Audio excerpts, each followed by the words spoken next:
Cameron Winklevoss has just called out Barry Silbert in the digital currency group for owing Genesis $1.675 billion, guys. This is pretty crazy. Emergency video. We're doing this early in the day. We're going to get straight into it, though. Take a look at this. Cameron Winklevoss, out in public, out in Twitter, called out Barry Silbert with an open letter. Let's take a look at this open letter right here. And this is about the whole thing where, so Gemini has an earn program, and Gemini's earn program basically got shut down because Genesis decided to halt withdrawals. I'm going to give you a little more background. So take a look at this. On the letter, on the open letter to Barry Silbert, it says here, today marks 47 days since Genesis halted withdrawals. Now, take a look at the Genesis Twitter account. So the last time Genesis Twitter account tweeted out was on November 16th, 2022. And they basically talked about how they're halting withdrawals and how they had problems with the whole FTX thing.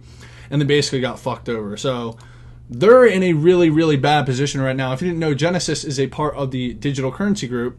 The digital currency group is the largest digital asset manager in the entire world. They have over, well, of September of 2021, they had at the time $50 billion worth of assets under management. And yeah, they're huge and they could be in some trouble. And the founder of the digital currency group is Barry Silbert, the guy Cameron's calling out. And he basically, so right here, he talks about how, a bunch of the users lost money, blah, blah, blah. And then he says here, for the past 6 weeks, we have done everything we can to engage with you in a good faith, in collaborative manner in order to reach a consensual resolution for you to pay back the $900 million that you owe while helping you preserve your business. Because at the end of the day, man, this could be really bad for the digital currency group. We appreciate that there are startup costs to any restructuring, and at times things don't go as fast as we would all like. However, it is now becoming clear that you have been engaging in bad faith stall tactics.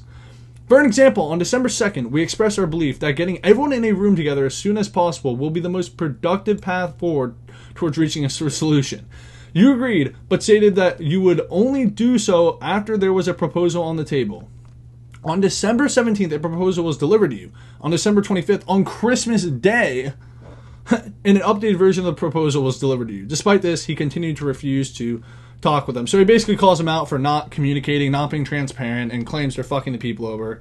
And here's what Barry Silbert had to respond to this. He responded to this saying, DCG did not borrow $1.675 billion from Genesis. DCG has never missed an interest payment to Genesis.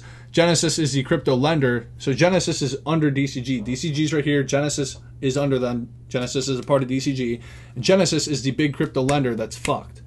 And as he says here, DCG has never, and obviously, let me explain this. Genesis works with Earn. So it's Gemini Earn, Genesis working together, and then DCG's above Genesis.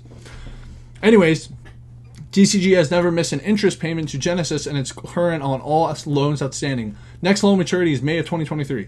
DCG delivered to Genesis and your advisors a proposal on December 29th and has not received a response. Classic. And I just love how they're doing this all on Twitter. And Cameron Winklevoss responded with this. There you go again. Stop trying to pretend that you and DCG are innocent bystanders and had nothing to do with creating this meth. It's completely disingenuous. So how does DCG owe Genesis $1.675 billion then if they didn't borrow the money? Oh, right, the promissory note. Will you or will you not commit to solving this by January 8th in a manner that treats the $1.1 billion promissory note as $1.1 billion? January 8th? I want to know why January 8th. I don't exactly know why. Now, who's actually to blame in this whole situation? Well, first of all, both of them are to blame. They are both degens. Cameron made the decision to work with Genesis. He wasn't forced to work with them. I mean, Cameron made a choice to work with Barry Silbert and Genesis at the end of the day. Now, to be fair, in the middle of the bull market, I don't think anybody really would have thought all this would happen. I don't think people would think, DCG and Genesis were being degens. But at the end of the day, they were being degens, and they got screwed over. And take a look at the Gemini Earn updates page. There's been no updates.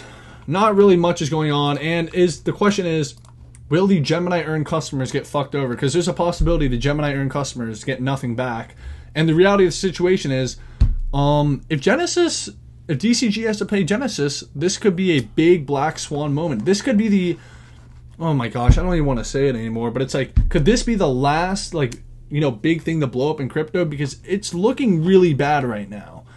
Really, really, really bad. I mean, we're starting 2023 off with a bang. I'm telling you right now, if DCG goes down, this could be the final night for Bitcoin, sending it to like 12K or something. I don't know. I don't want to be the big old fudge, sir, but I'm just saying, DCG, Gemini, Genesis, all this, it's all in the cards that it could completely just Chapter 11 bankruptcy wouldn't be like as bad, but it's just, you know, it's in the cards that they get completely fucked, and this ends up being the final big Black Swan event. So I just wanted to keep you guys updated on that. And yeah, guys, if you liked that video, make sure to subscribe, like, and let me know what you think in the comments about this whole situation. And make sure to go follow me on Twitter, dropping bangers on Twitter. Go follow me on my socials, and thank you for watching.